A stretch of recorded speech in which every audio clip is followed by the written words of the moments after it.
Hey everybody, Professor Lucien. I am creating this video. I wasn't able to record the discussions and the presentations that occurred on Wednesday, and so I'm creating this as sort of a follow-up. So even if you were there, you might want to check this out, see if there's anything I missed. But also I'm going to talk about the case study assignment for this week, so it's good for everybody to watch. How do I get this to advance? There we go.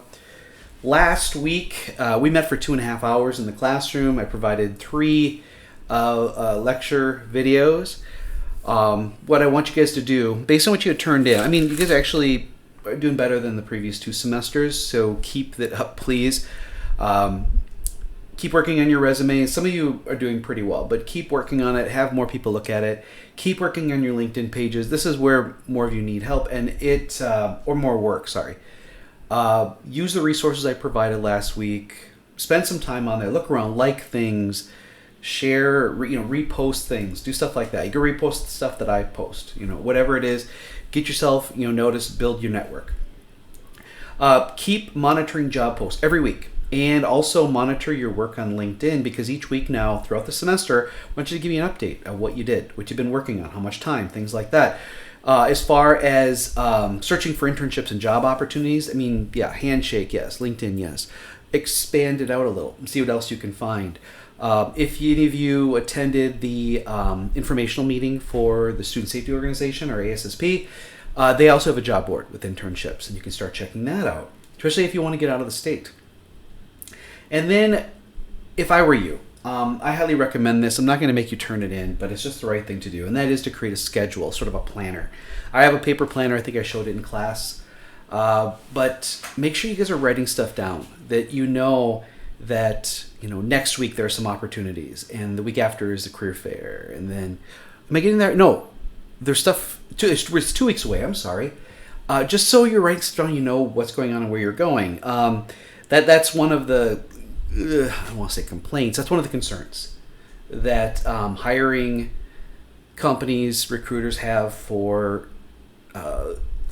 people in college. That you guys have everything kind of put right in front of you, and you just gotta show up. But being more active and taking advantage of the opportunities that we're trying to provide to you is better for you. 1, 2, it's good practice for the real world. So here's everything we had covered last week.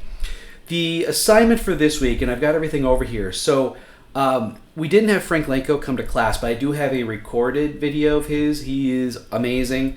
It's 1.5 hours. That's long, yeah. So, but look through it, because his advice is amazing, and it's a great time to watch it now as we're starting to enter that prep stage for the career fair. And then I've got the links for career fair, that for Handshake, the capstone case study assignment. So I'm going to go over that after this presentation. I'm actually going to review some of the 2 case studies here for you, and then you are going to, here's where this lecture is going to be.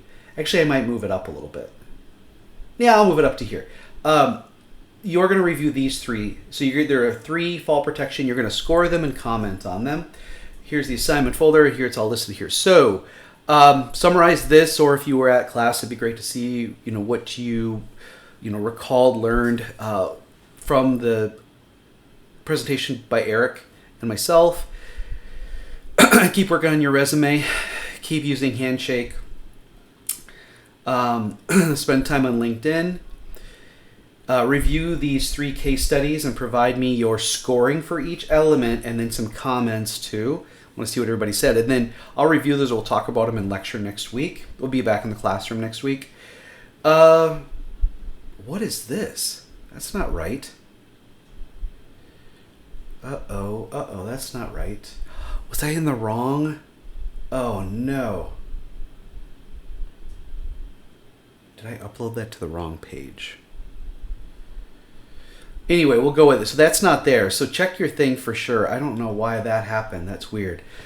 Yeesh. It's because I was looking at 2 different pages. I'm sorry, everybody. Sorry about that. I got flustered. So Eric Olson came in and talked about, what he does at Johnson Tech. I've known Eric for a very long time. He's provided projects and mentoring for this class for the better part of 8 to 9 or 10 years. And one thing we tried a year ago is ask student groups. What they did is they tried to find a safer way for delivery people and installers to carry these two pieces of equipment from a truck into, say, a home or business. Business is easier, homes are more difficult. And so he kind of laid the whole thing out, and I have some videos of what they do. And so what you'll see is there's typically only two people delivering, and they take them off the truck. Sometimes they're pre-assembled, sometimes they're in boxes. If they're in boxes, they assemble them in the driveway, and then they have to carry them into the house. Sometimes they have to go in through the front door and then carry it down a flight of stairs. Sometimes they can go around to the back or go in through the garage. So the deliveries are all different. They got to kind of figure it out. And so what we're wanting is for the teams that were assigned to really study the problem. And you'll do that through the videos. You'll do that by just researching delivery people and delivery people safety and things like that. It doesn't, when you're searching for solutions or better understanding the problem, it doesn't have to be exercise equipment. Just heavy, bulky, awkward items.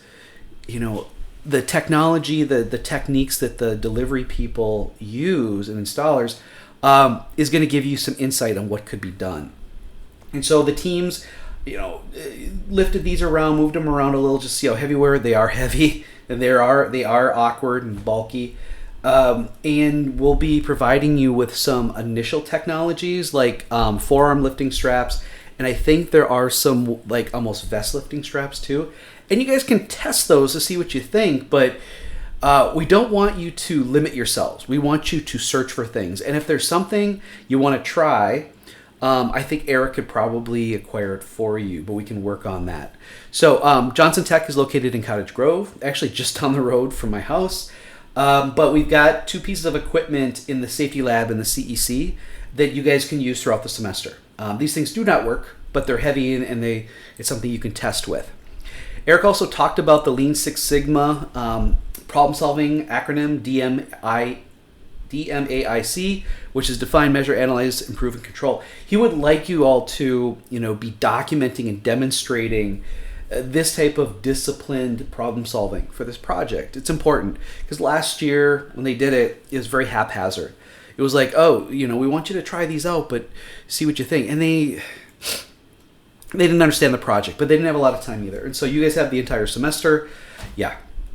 The goal is to come up with a report that explains everything you tried and tried to define the problem the best as possible, the different methods you use to experiment, test, the results you got, because there needs to be some sort of measure.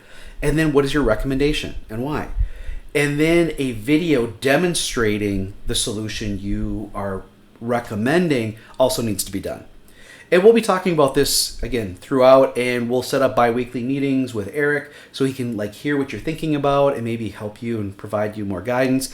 Ultimately, what we want is for you guys to find a solution that the company can adopt and spread throughout North America to all of their delivery. And then we'd also like to maybe see if we could get some attention from local news media and say, hey, look what safety students at UW-Whitewater have done to help this company, because they always have those types of news stories, at least up here by Madison. UW engineering students did this for that. So that's the whole thing. We want to try and get a lot out of it. Everybody has to do 2 case studies. This one is a team project, and it can take a lot of time, but everybody has to do 2. So if you're not going to participate in this one, and maybe it's because you're not near campus, let's talk this week, and we'll see if we can't start looking at some opportunities in your area, at your company that you're working. Yeah. So I just want to revisit some things, creating plans, creating schedules. It's super important. This is the class to do it. Want to make sure that you guys are as best prepared as possible for interviewing and for talking to recruiters at the fair. And you can see right here, I've got 2 comments. This is back from 2019, but it still holds true that sometimes your questions give the impression that you don't really care, or that you're kind of confused.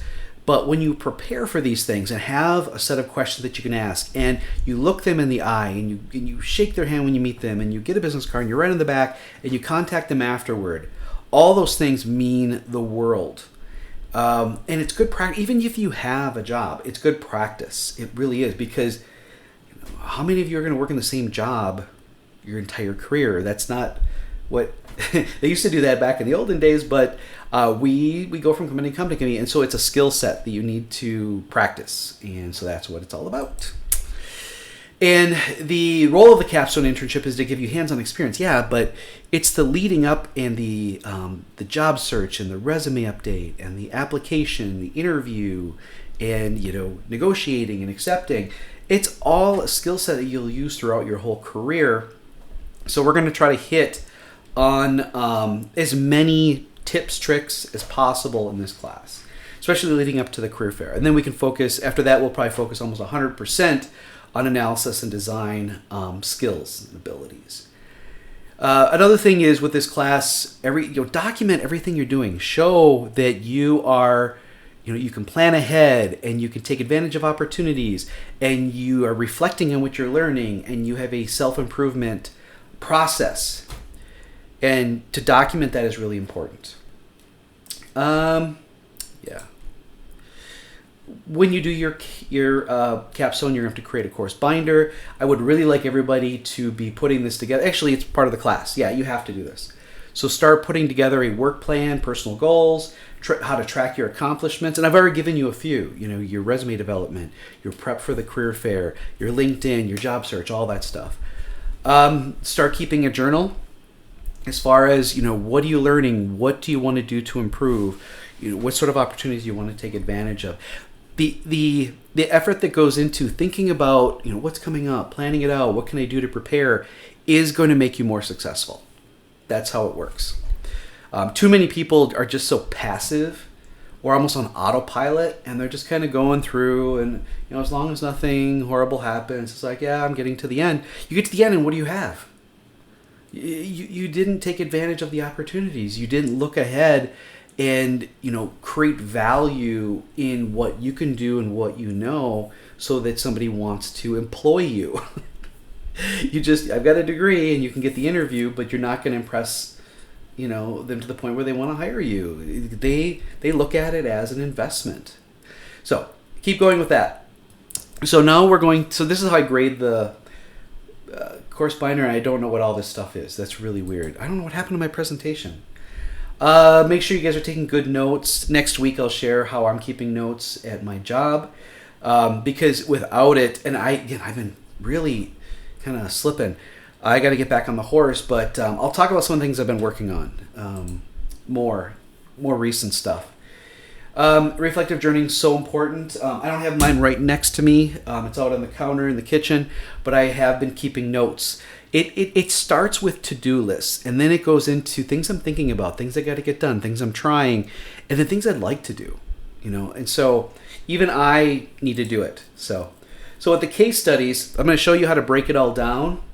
Again, these first two you don't have to do. I'm doing it for you as an example. You got to do the other three. We want to make sure there's whenever you recommend something, and Eric said you don't have to do this for like his case study, but I always think it's a good idea to understand what does the employer value? What do they want out of your report? What are you trying to offer them? It could be preventing an accident, and that'll save money. It could be reducing waste. It could be reducing errors and downtime. It could be just a better a method or technology that provides more control, so there's less guesswork, there's less chance of something going awry. There's a lot of ways to show value. That paying the same amount to do this other way, but we get a lot of benefits. There's a lot of things you can do, and you have to understand it. Start with, if nothing is done, this is what it's costing us. Start with that, and then build from that. And I'm not just saying money cost, but what is it costing us in time and resources, losses, things like that. And I'm going to talk about that. That's one of the things I'm studying right now at my job. Write your case study so that another student could understand it. So think about that as you're reading it. If they wrote it and they're just writing it to their boss, they're the only one who would then take advantage, be able to understand it and take it, use something, get something out of it. Don't use first person perspective. I know that's a natural way. We don't write like we talk. We need to be more active in how we're explaining things. Be concise. Yeah, be concise. Don't beat around the bush. Don't be so, oh, safety can save your company so much. No. This is the way things are, and this is the concern or the justification. This is the background, everything we know about it. I'm going to use these methods to evaluate it. Here's the data I'm going to collect. Based on that, I'm going to render a recommendation on a possible solution, and this is why we should choose that solution. That's what it's all about. So write it for top management. So therefore, be brief, be concise. Teach them what you found. So I'm going to review the 2 machine guarding using this grading rubric and provide some comments just as an example. This is already 16 minutes in, so I got to go faster. So here's the capstone internship case study, basically assignment. And so read this. I provided it. It's right above the 2 I'm about to review. And it just kind of breaks down what the expectations are. But you're going to be reviewing these every week now. Basically for the whole semester. We'll take a couple weeks off. But being familiar with the format and the way things are being presented, and you being critical of how others have done it, hopefully you're going to learn to do it. And then you're going to be writing 2 case study reports yourself. So read through that. I'm not going to go through it with fine-tooth comb. All right, let's do this one first. The actual... Okay, I need to find the... I didn't close it, did I? I am just a whole mess here. I may have closed it. I'm not seeing it here. Well, let's read it and I'll do the best I can. I thought that we had the rubric here. Did I have it on the other sheet? I did.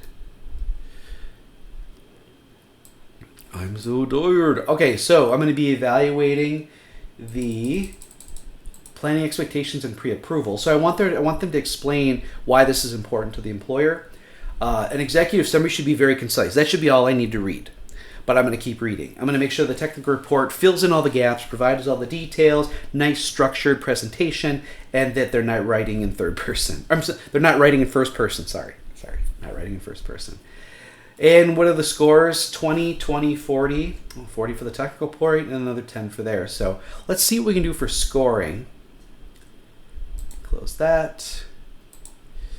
So what's this about? Running head, machine guarding case study. Machine guarding case study. Be nice if it was a little bit more concise. I know where it was at. Executive summary. So according to the U.S. Bureau of Labor Statistics, annual survey indicates there were more than about 8,500 non-fatal amputations cases involving days away from work. Approximately 40% of all amputations occur in the manufacturing sector. Amputations are such a ubiquitous hazard in manufacturing industry.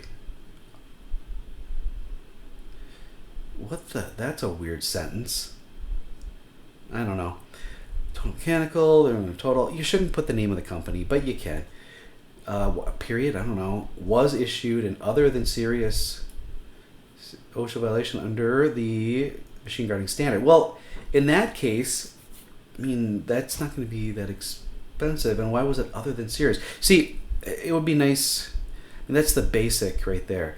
Citation, notification, penalty. Say the employees were exposed to crushing pinch point hazards while working on or around the AccuShear machine. So I'm assuming saying this is that they're going to take that violation, analyze it, and then come up with a solution that meets or exceeds the standard. That's what I'm assuming right now based on what they've just told me.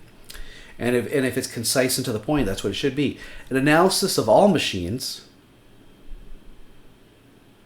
okay, was conducted. Why? To expand it out, I guess. But wouldn't OSHA have looked at that? Okay. To determine which machine guards are not OSHA compliant, wouldn't they have already found that out? Each machine was given an overall risk rating calculated by multiplying it. Okay, yeah, I know, but what methodology did you use? It'd be nice if they cited it. The AccuPress machine, but it was the AccuShear, was deemed the most hazardous with the overall rating. Oh, okay. A no repeat is that much, but they had a other than serious. Okay, that's a little bit. Work comp. Okay, that seems like a decent number. Installation of guard. Okay, there better be a justification and an explanation for how they reached this amount. Potential savings, ROI, requested investment. Okay, dollar amount determined by OSHA. Okay, and what was the two thing? Wages are based on. Oh, okay. So they use some stuff here. All right, blah blah blah blah blah. It would be nice if they showed a picture, explained a little bit more about what this guard would be. I'd like to know. I don't know enough. I'm in suspense. And they did a table of contents. That's nice. They put it in the right spot. So, scope. They should say maybe the scope. I mean, explain what this is about. Just get to it. I'm going to see here. See, I don't know. It's fluff almost. Not happy right now. Oh, okay, so for the executive summary and the justification, there was some. Because it was a citation, but the problem is they didn't go with it. It's like, there was a citation. Oh, but let's go over here. I understand it. So, effort to define issue was evident, but lacked details. Okay, so 16. Give them a 16 for that part. For obvious reasons. Executive summary, written for management. No, not really. Provides a basic summary of the justification scope. I don't think so. Lacks clarity. Must provide key results. They did not. But they provided more than lacks narrative to management. So I'm going to give them a 14. So we're already down 10 points. Down 4 points here, 6 points here. Let's go back to it. So the justification, I start with the original. Got cited, but we want to make sure it doesn't happen again. It could cost us money. They could talk about it here. I don't think it'd be as high as they had pointed out, but yeah. They could also talk about how much it costs. Instead of these broad things, I know when I talk about that in 483, but he's confusing me. He's saying one thing here and another there. Again, he brings up the AccuShear machine, but then he focused on something else. There needs to be more information. So your introduction should be 3 to 4 pages with pictures, references, giving the background. Here it's just scope, justification, objectives. Determine which current machines. Why? I thought I had silenced my phone. Oops. Find solutions, seek help. This needs to be better laid out. Methods should not be bulleted. Explain it. Break it down into sections. What are the actual methods, the technique you're going to use? Explain the technique. Explain the measures. All that stuff. But it's almost like they had a solution beforehand. This isn't bad. This is better. It'd be nice if they started with this and then really got into it, explained it, maybe provided a copy of the sheet they used to record the data, how things were calculated, why it's a valid and reliable methodology. So the results. So I should be seeing some numbers here because they did an assessment. So they gave us this. Wait. But they just give us a number. Come on, there has to be results tables. There's got to be results.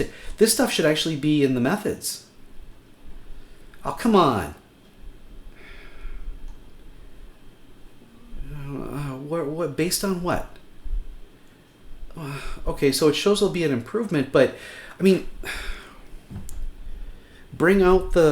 show me the before and the after, right? That's what I was talking about before. Oh, not good. So, okay, I'm not really sure. It'd be nice if this was brought sooner, probably. So they're going to go with a laser or presence sensing device. Is that what they're saying? It's not really a laser. It's presence sensing. Oh, man. Disappointing. Got some decent references. All right, let's bring it back. Dang it. This is a good student, too, by the way. All right, so technical report. Intrusive? Nope. Basic attempt to provide a reader with a case study scope, context, justification, but could have done a better job. Yeah, they could have. Lacking a full background? Yeah, he did.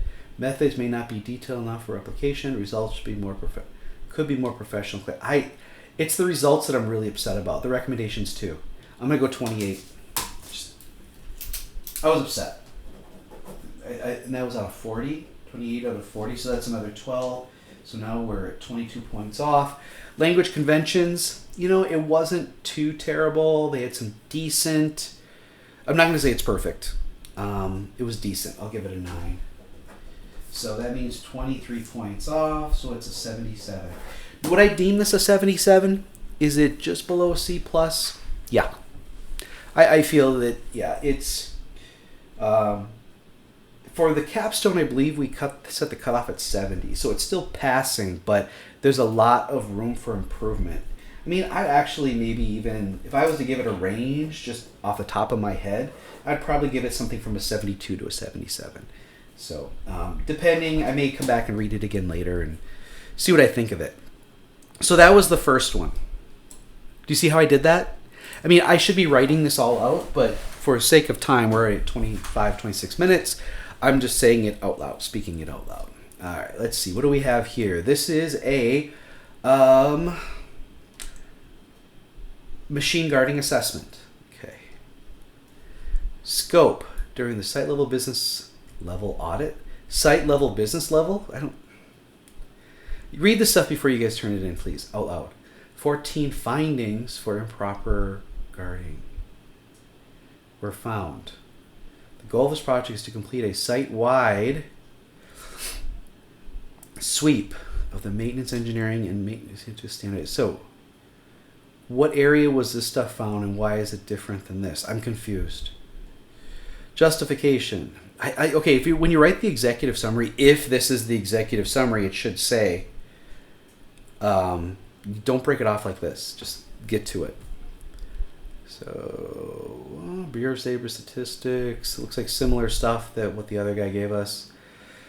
Be nice if there's more stuff in-house. Start with in-house and then use stuff. Oh, he says right here, in the past 5 years, healthcare, 5 injuries are related to machine guarding. Tell me about it. Break down those 5. Just because they're machine related doesn't mean that it was the guarding. It may have been something else. So get into it. Objectives. Oh my God. Is this the whole thing? I'm confused as hell. Oh, I like pictures. That's nice. I mean, he actually has a visual aid. Sure, the guard. That's for a drill press. So is that. Is it just drill presses? What's this? Milling machine.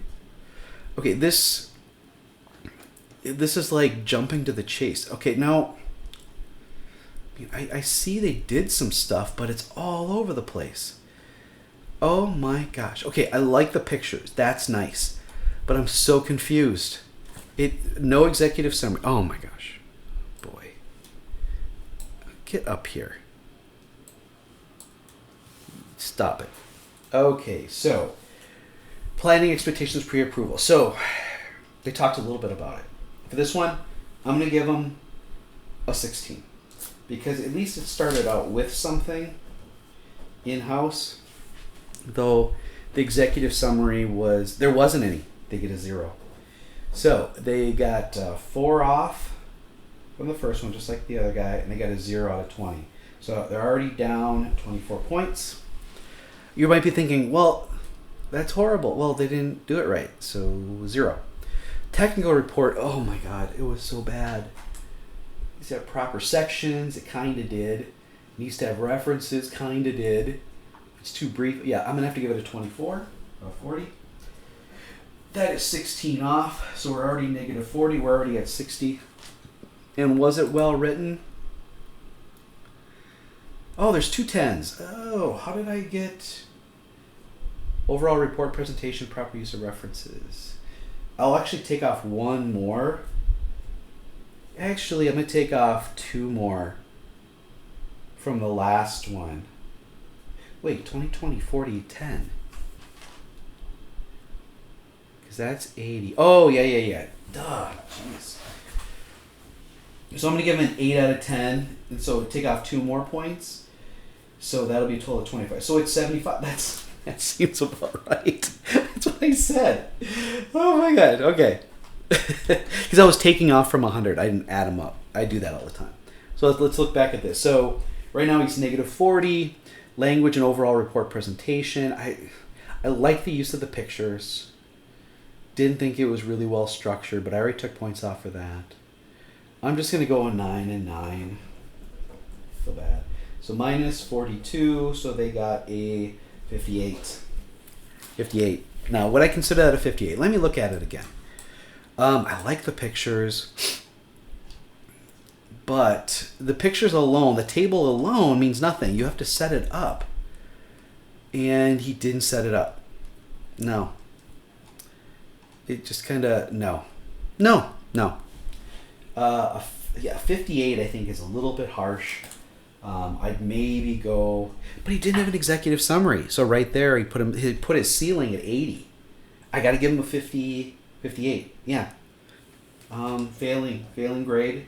Hopefully he will remember to do the executive summary, because at least that would probably, if it was decent, like 16, then he's already up to a 74 and he's in a passing zone.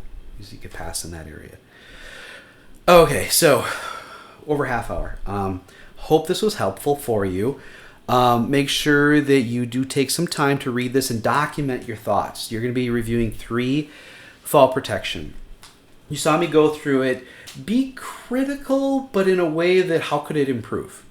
I tried to do that, but when it's a complete disaster, a disaster is a disaster, and I'm not going to go completely all out, but I'm going to pull out some of the main things that I'd want to see, what they could do to improve it.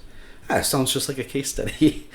Anyway, let me know if you have any questions. I'll be sending out some more information over the next couple days for opportunities that are coming up. We will be in the classroom next week, so therefore I'll be able to record it like I did in week 1. And then in week 4, I will be in Omaha at the Regional Operations Committee meeting for ASSP. So we'll have some recorded stuff and some other things going on. So reach out to me if you have questions. And again, I do have office hours on Sundays at 8 a.m. and 8 p.m., always at the same place.